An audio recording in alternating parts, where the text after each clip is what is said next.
Bismillahirrahmanirrahim. Assalamualaikum warahmatullahi wabarakatuh. Perkenalkan, kami dari kelompok 7 yang beranggotakan saya sendiri, Mikdad Diaul Haq, dan rekan saya yaitu Siti Fatimah. Di mana tujuannya membuat video ini untuk menyelesaikan tugas kelompok dari mata kuliah analisis real yang menjelaskan materi terkait himpunan terbuka dan himpunan tertutup. Oke, bisa langsung saja ke pembahasannya. Di sini terdapat daftar isi ya.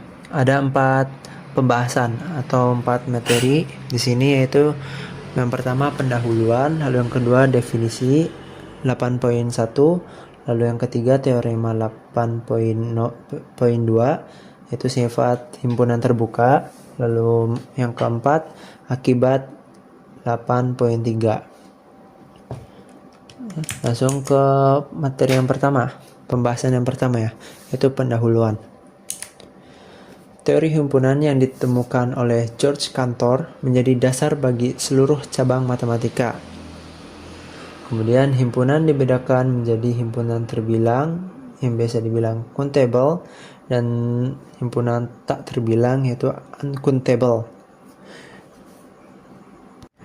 Di mana himpunan terbilang yaitu seperti contohnya seperti himpunan bilangan asli, lalu himpunan bilangan bulat. Sedangkan himpunan tak terbilang atau uncountable itu contohnya seperti himpunan irasional. Kemudian himpunan juga dapat dibedakan menjadi himpunan berhingga finity dan tak berhingga infinity. Himpunan bilangan asli, cacah, genap, ganjil, rasional, irasional termasuk himpunan tak berhingga.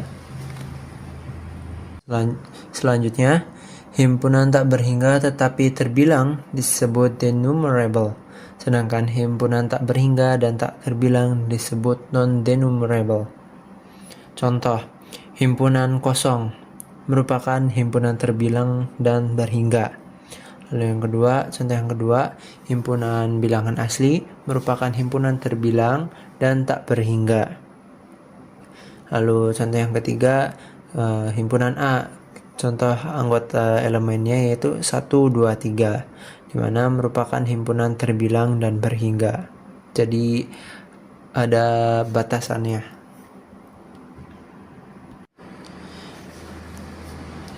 Lalu himpunan terbuka dalam himpunan bilangan real dinyatakan sebagai interval terbuka, yaitu A, B. Sedangkan himpunan tertutup dinyatakan buka kurung siku A, B. Tutup kurung siku. Jadi yang membedakan interval terbuka dan tertutup itu dari misalkan interval terbuka menggunakan buka kurung biasa, sedangkan untuk himpunan tertutup atau interval tertutup dinyatakan dengan kurung siku, tertutup buka kurung siku dan tutup kurung siku. Lalu dengan A, B elemen bilangan real. Sementara itu interval buka kurung A, B tutup kurung siku atau buka kurung siku A, B tutup kurung disebut sebagai interval yang tidak terbuka dan tidak tertutup. Jadi salah satunya pasti tidak terbuka ataupun tidak tertutup. Selanjutnya definisi dari 8.1. Di sini ada 2 pernyataan. Pernyataan yang pertama yaitu himpunan G subset sama dengan dari bilangan himpunan real. Dikatakan himpunan terbuka di bilangan real jika untuk setiap X elemen dari himpunan G terdapat persekitarannya yaitu V epsilon X, sedemikian sehingga V epsilon X subset dari himpunan G. Lalu pernyataan yang kedua, himpunan F subset atau sama dengan bilangan real dikatakan himpunan tertutup di bilangan real jika komplement F-nya atau F komplement terbuka di bilangan real. Jadi dengan kata lain atau jawaban dari pernyataan tersebut, bukan jawaban sih, kata lainnya itu dari pernyataan pertama dulu.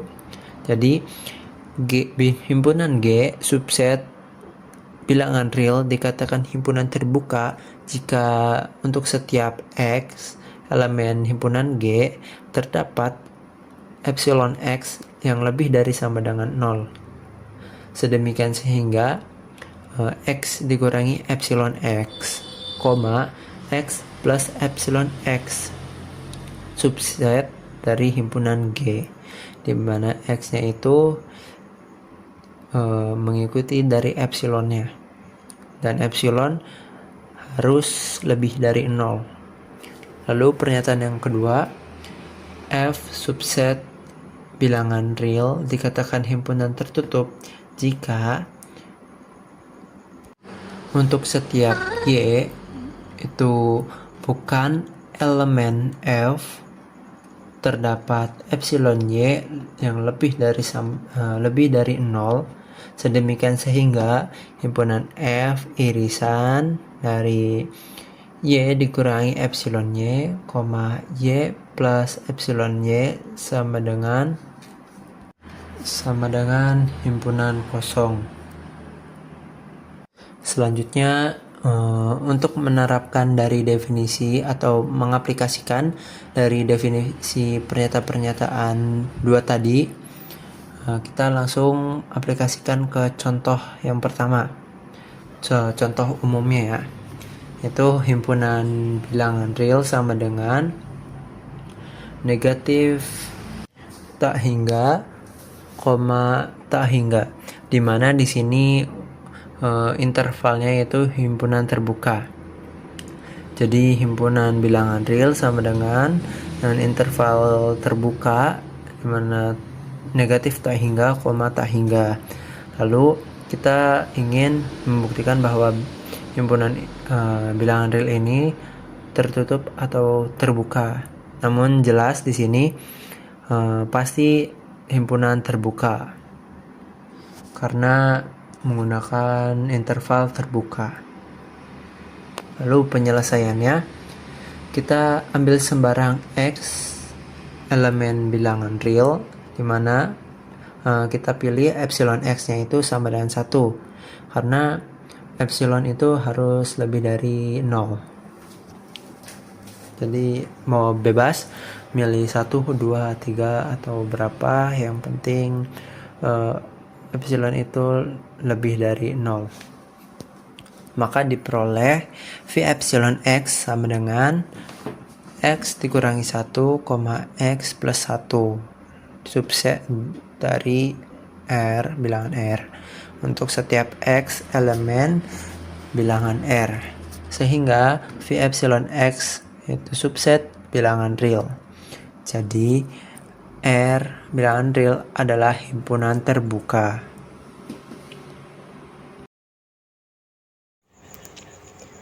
Oke, kita lanjut ke contoh kedua, yaitu misalkan himpunan G adalah himpunan X anggota bilangan real sedemikian sehingga X lebih dari 0 kurang dari 1.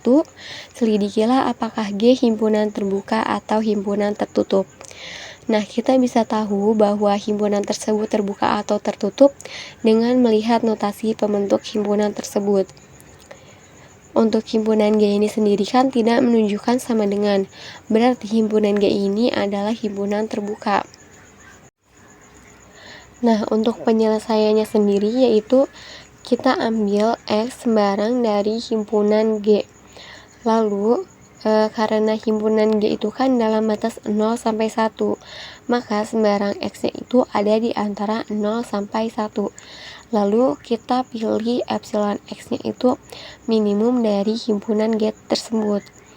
Nah, itu kita dapatkan himpunan X dikurangi 0 per 2 dan 1 dikurangi X per 2. Dari mana kita dapatkan X dikurangi 0 per 2 itu dari X lebih dari 0. Dan untuk 1 dikurangi X per 2 itu kita dapatkan dari X kurang dari 1. Jika epsilon X-nya itu sama dengan X per 2 atau X dikurangi 0 per 2, kita bisa tuliskan dengan X per 2, maka rumus persekitaran batas kirinya itu X dikurangi epsilon X sama dengan epsilon X-nya tadi kan X per 2, jadi kita bisa tuliskan X dikurangi X per 2 menghasilkan X per 2. Nah, X per 2 ini lebih dari 0, itu untuk pernyataan 1. Nah, karena X per 2 ini kurang dari 1 dikurangi X per 2, atau bisa kita tuliskan dengan X lebih dari 0 kurang dari 1 per 2. Kenapa bisa kita tuliskan seperti itu? Untuk yang X per 2 kurang dari 1 dikurangi X per 2 itu kita kalikan kedua ruas dengan 2.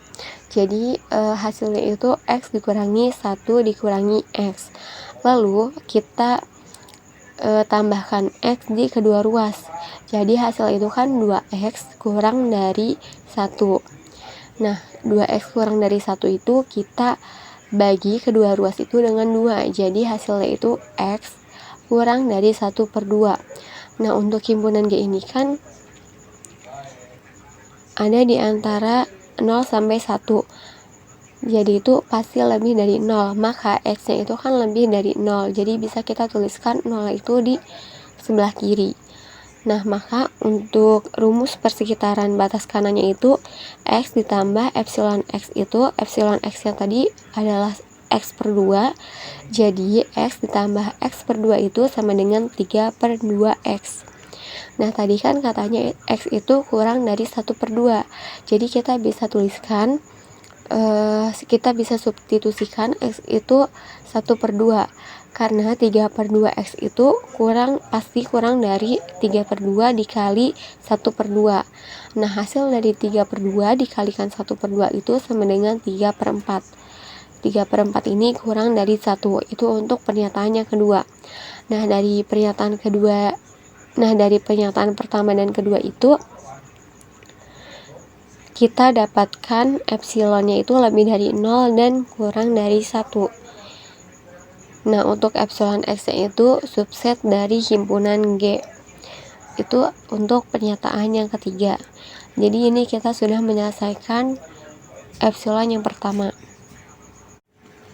Nah, kita lanjut ke epsilon yang kedua. Jadi, bila epsilon X sama dengan 1 dikurangi X per 2, maka 1 dikurangi X per 2 kurang dari X per 2. Kenapa di sini 1 dikurangi X per 2 kurang dari X per 2 itu? Karena untuk yang epsilon kedua ini kita ambil dari minimum sebelah kanan. Untuk epsilon yang pertama tadi kan kita ambil minimum yang sebelah kiri. Jadi di sini hasilnya itu untuk ketidaksamaannya itu 1 dikurangi X per 2 kurang dari X per 2. Atau bisa kita tulis X-nya itu lebih dari 1 per 2. Nah, tadi kan himpunan G itu kan ada di antara batas 0 sampai 1. Maka kita di sini menghadirkan 1. Jadi 1 itu lebih dari X-nya. Karena epsilon ini nggak boleh lebih dari 1. Nah, karena itu untuk rumus persekitaran batas kirinya itu X dikurangi epsilon. Untuk epsilonnya itu kan 1 dikurangi X per 2, maka X dikurangi 1 dikurangi X per 2 itu hasilnya 3X per 2 dikurangi 1 per 2. Nah, untuk X-nya itu kita substitusikan dengan 1 per 2 batas bawahnya tadi. Jadi 3 per 2 dikali 1 per 2 dikurangi 1 per 2. Jadi hasilnya itu 1 per 4. Nah, 1 per 4 ini lebih dari 0. Itu untuk pernyataan yang keempat. Lalu untuk rumus persekitaran batas kanannya itu X ditambah epsilon X. Epsilon X-nya itu kan tadi 1 dikurangi X per 2.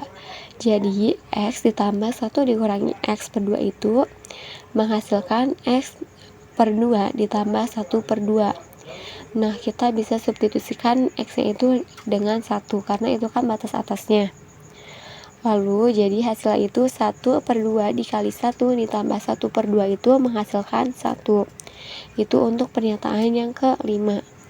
Lalu dari pernyataan 4 dan 5 tadi kita peroleh persekitarannya itu subset dari himpunan G. Kita bisa namakan dengan pernyataan ke-6. Nah, kita sudah mendapatkan pernyataan ketiga dan pernyataan ke-6 tadi. Kita dapat pernyataan ketiga itu dari epsilon yang pertama dan pernyataan ke-6 ini dari epsilon yang kedua. Nah, dari pernyataan ketiga dan pernyataan ke-6 diperoleh persekitarannya itu subset himpunan G untuk semua X anggota himpunan G atau elemen himpunan G. Nah, artinya terdapat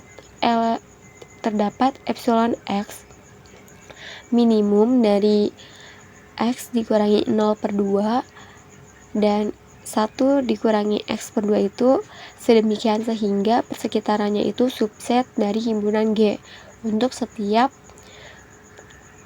X elemen himpunan G tadi. Nah, jadi menurut definisi himpunan G ini adalah himpunan terbuka. Lanjut untuk contoh yang ketiga, misalkan himpunan F adalah himpunan X anggota bilangan real sedemikian sehingga X lebih dari atau sama dengan 0 dan kurang dari atau sama dengan 1, selidiki F himpunan terbuka atau himpunan tertutup. Nah, sementara kita bisa tahu bahwa himpunan F ini adalah himpunan tertutup karena terdapat sama dengan di dalam himpunan tersebut.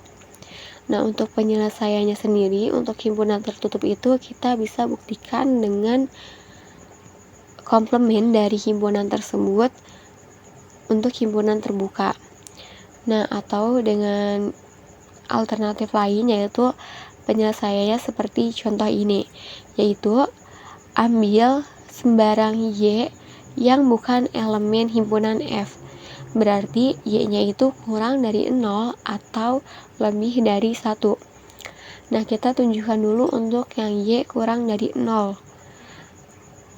Nah, kita bisa pilih epsilon Y-nya itu nilai mutlak Y, karena epsilon itu kan tidak boleh negatif. Jadi kita bisa kasih mutlak di Y tersebut agar nilainya itu lebih dari 0 atau positif. Nah, maka menurut definisi, himpunan itu diiriskan dengan persekitarannya, sama dengan himpunan kosong atau tidak. Nah, untuk ini, interval tertutup 0,1 diiriskan dengan persekitaran Y dikurangi epsilon Y-nya itu mutlak Y, sampai Y ditambah nilai mutlak Y sama dengan interval tertutup 0,1 diiriskan dengan 2Y sampai 0, maka irisannya berarti adalah himpunan kosong. Itu untuk pernyataan yang pertama. Nah, untuk yang Y lebih dari 1, kita bisa tambahkan kedua ruas itu dengan 1. Maka hasilnya itu kan Y dikurangi 1 lebih dari 0.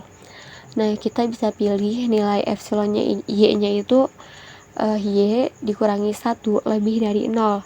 Maka untuk interval tertutup 0,1 diiriskan dengan persekitarannya, yaitu Y dikurangi epsilon Y atau epsilon Y-nya itu kan Y dikurangi 1, hasilnya itu 1,2Y. Nah, sampai Y ditambah epsilon Y-nya itu Y dikurangi 1, maka hasil itu negatif 1. Maka menghasilkan interval tertutup 0,1 diiriskan dengan 1,2Y sampai 1 sama dengan himpunan kosong. Nah, maka irisannya itu berarti adalah himpunan kosong. Sama aja kayak tadi pernyataan yang pertama. Untuk pernyataan yang kedua ini. Nah, dari pernyataan yang pertama dan pernyataan kedua itu, untuk setiap Y yang bukan elemen himpunan F, terdapat epsilon Y lebih dari 0 sedemikian sehingga himpunan F diiriskan dengan persekitarannya itu adalah himpunan kosong.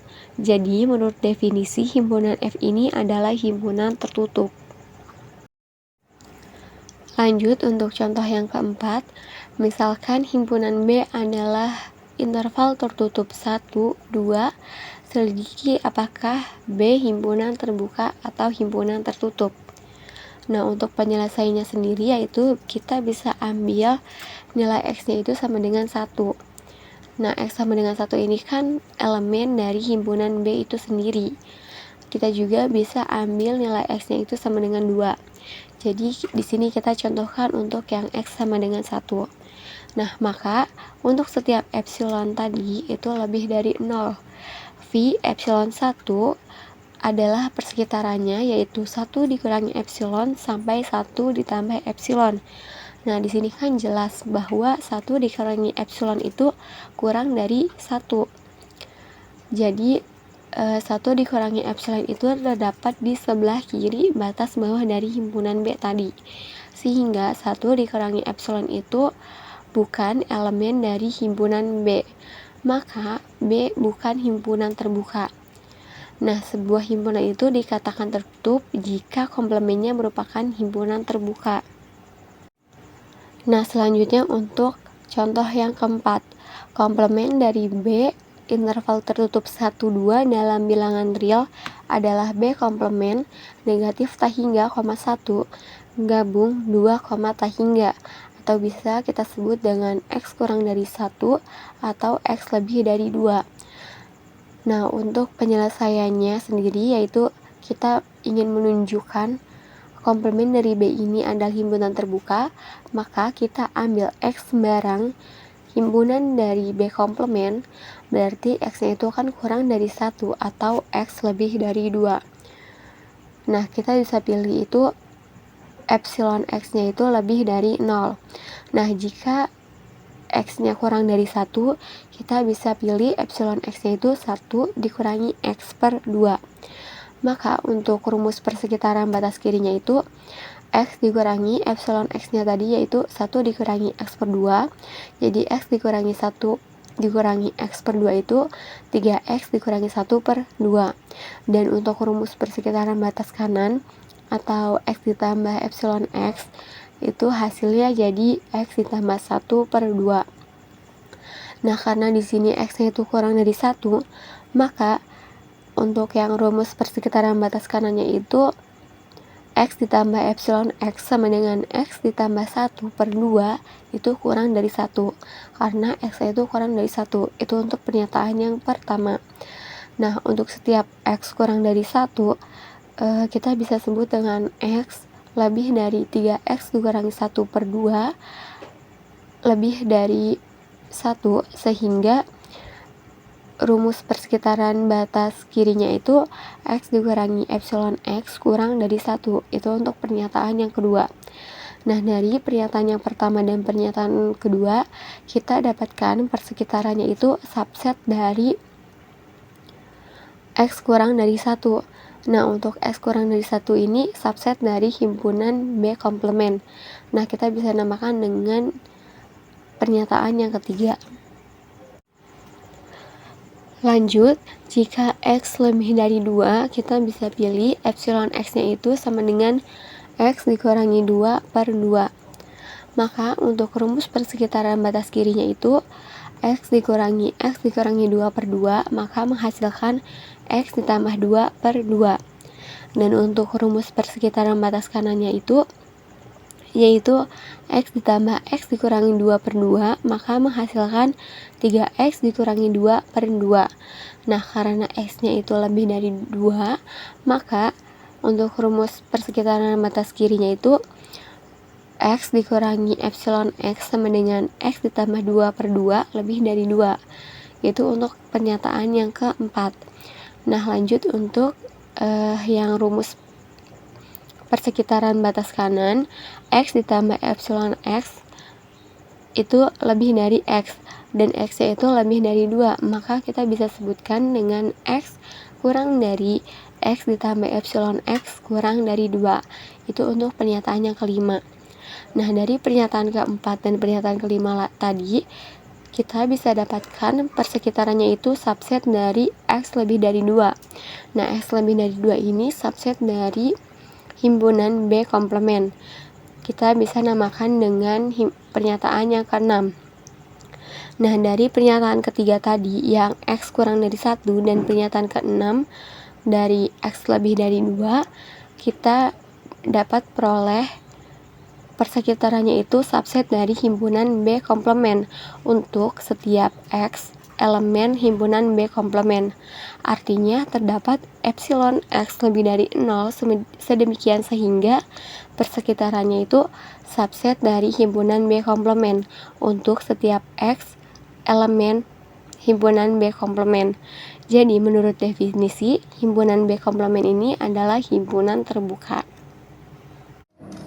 Selanjutnya, pembahasan yang ketiga yaitu teorema 8.2, yaitu sifat himpunan terbuka. Terdapat dua pernyataan. Yang pertama, pernyataan yang pertama yaitu jika A himpunan indeks atau himpunan indeks yang dimaksud yaitu himpunan berhingga atau tak berhingga, dan G lambda himpunan terbuka untuk setiap lambda elemen dari himpunan A, maka gabungan dari himpunan G lambda dengan lambda elemen A itu adalah himpunan terbuka. Lalu pernyataan yang kedua, jika G1, G2, titik-titik sampai Gn masing-masing merupakan himpunan terbuka, maka irisan himpunan GI di mana I dimulai sama dengan 1 sampai N adalah himpunan terbuka. Ya, kita buktikan untuk pernyataan yang pertama. Kita buktikan terlebih dahulu untuk pernyataan pertama. Itu kita namakan himpunan G sama dengan gabungan himpunan G lambda di mana lambda elemen dari himpunan A. Jadi ambil X elemen himpunan G sembarang, maka terdapat lambda 0 elemen A elemen himpunan A sedemikian sehingga X elemen G lambda 0. Karena himpunan G lambda 0 adalah himpunan terbuka, maka terdapat V epsilon X subset dari himpunan G0, di mana G0 subset dari himpunan G. Jadi terbuktilah untuk setiap X elemen himpunan G ada V epsilon X subset atau bagian dari himpunan G. Hal ini berarti himpunan G sama dengan gabungan himpunan G lambda di mana lambda elemen A itu adalah himpunan terbuka. Jadi untuk pernyataan pertama itu sudah terbukti bahwa himpunan G di mana himpunan G itu adalah gabungan dari himpunan G lambda dengan lambda elemen A adalah himpunan terbuka. Kemudian kita buktikan untuk pernyataan yang kedua. Kita namakan dengan himpunan H terus dengan irisan himpunan GI di mana I dimulai dari 1 sampai dengan N. Akan ditunjukkan ADT itu singkatan ya, akan ditunjukkan bahwa himpunan H adalah himpunan terbuka. Jadi kita ambil X elemen himpunan A sembarang yang dimana maka terdapat X elemen himpunan GI di mana I sama dengan 1,2, titik-titik sampai dengan N. Karena X elemen G1 dan G1 itu adalah himpunan terbuka, maka ada epsilon 1 yang lebih dari 0. Sedemikian sehingga V epsilon 1X subset atau bagian dari himpunan G1. Lalu kita gunakan I yang 2. Jadi karena X elemen G2 dan G2 adalah himpunan terbuka, maka ada epsilon 2 lebih dari 0. Sedemikian sehingga V epsilon 2X subset dari himpunan G2. Dan seterusnya sampai Gn. Jadi karena X elemen Gn dan Gn adalah himpunan terbuka, maka ada epsilon n lebih dari 0 sedemikian sehingga V epsilon n X subset dari himpunan Gn. Sebut saja epsilonnya itu adalah minimum dari epsilon 1, epsilon 2, sampai titik-titik sampai epsilon n, yang dimana minimumnya adalah epsilon 1. Yang jelas epsilon itu lebih dari 0 ya. Sehingga V epsilon X subset dari V epsilon X itu subset dari GI, dimana untuk setiap I sama dengan 1, 2, titik-titik, n. Akibatnya V epsilon X subset dari H adalah irisan himpunan GI, dimana I dimulai dari 1 sampai dengan n. Jadi terbukti bahwa irisan dari himpunan GI, di mana I dimulai dari 1 sampai dengan n, adalah himpunan terbuka. Nah, selanjutnya di sini ada akibat 8.3. Akibat 8.3 ini yaitu akibat dari teorema 8.2 tadi. Untuk akibat yang pertama yaitu jika A himpunan indeks berhingga atau tak berhingga dan G lambda himpunan tertutup, untuk setiap lambda elemen A maka gabungannya juga himpunan tertutup. Dan untuk akibat yang kedua itu jika G1, G2, G3 dan seterusnya masing-masing merupakan himpunan tertutup, maka irisannya juga himpunan tertutup.